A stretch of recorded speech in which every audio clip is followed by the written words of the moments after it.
আসসালামু আলাইকুম। আশা করি সবাই খুব ভালো আছেন। ঘরে থাকা উপকরণ দিয়ে আর নতুন আলু দিয়ে এই নাস্তাটা তৈরি করেছি।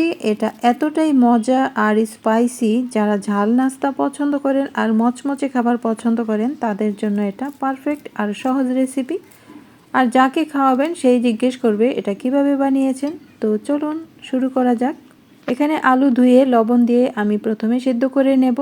তো আমি আলু সেদ্ধ করতে দিয়ে ভুলে গিয়েছিলাম, যার কারণে পানি শুকিয়ে একেবারে হাঁড়িটা তলায় লেগে গেছে। তবে একটুর জন্য আলুগুলো নষ্ট হয়নি। তো এটা স্মোকি একটা ফ্লেভার হবে, ভালোই হয়েছে, মন্দ হয়নি। তো এবার আলুগুলোকে আমি হালকা চেপে নেব।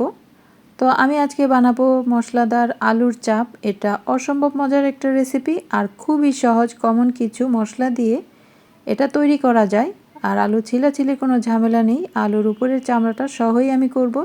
তো সবগুলো আমি এভাবে চাপ দিয়ে নিয়ে নিলাম। বেশি চেপে আবার ভর্তা করে যেন না ফেলবেন, খেয়াল রাখতে হবে আলুগুলো যেন ভেঙে না যায়। শুধু একটু ফাটিয়ে নিয়েছি। এবারে কোট করব। আমি এখানে 2 টেবিল চামচ বেসন দিলাম, 2 টেবিল চামচ দিয়েছি কর্নফ্লাওয়ার, মরিচের গুঁড়া, জিরা গুঁড়া 1 চা চামচ করে দিলাম, চিলি ফ্লেক্স দিয়ে দিলাম 1 চা চামচ, লবণ দেব স্বাদ মতো, লেবুর রস দেব 1 টেবিল চামচ, হালকা করে মিশিয়ে নেব। আর এখানে একটু ধনেপাতা কুচি দিয়ে দেব, খেতে আরও বেশি ভালো লাগবে, খুব সুন্দর একটা ফ্লেভারও হবে। আর আলুগুলো যেহেতু পোড়া লেগে গিয়েছিল আর পানি একেবারে শুকিয়ে গিয়ে ড্রাই হয়ে গেছে, তাই আমি হালকা একটু পানি ছিটা দিয়ে তারপর আলতো করে মিশিয়ে নিলাম। এবার একটা একটা করে তেলে দিয়ে ভেজে নিতে হবে। তো চুলায় আমি তেল দিয়ে দিলাম পরিমাণ মতো। তেলটা গরম হলে আলুগুলো দিয়ে দিচ্ছি।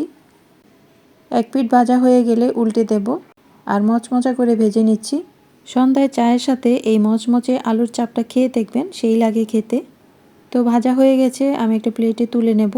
এবার গরম থাকা অবস্থায় আমি এখানে কিছু মশলা দিয়ে পরিবেশন করব। দিয়ে দিলাম লাল মরিচের গুঁড়া, চাট মশলা, এবার দিয়ে দেব লবণ, দিয়ে দেব কিছু ধনেপাতা কুচি।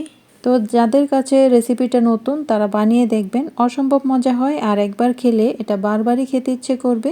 তো ভালো থাকবেন। এরকম সহজ সহজ রেসিপি পাওয়ার জন্য চ্যানেলটি সাবস্ক্রাইব করে রাখতে পারেন। পরবর্তী রেসিপির সাথে আবারও কথা হবে। আল্লাহ হাফেজ।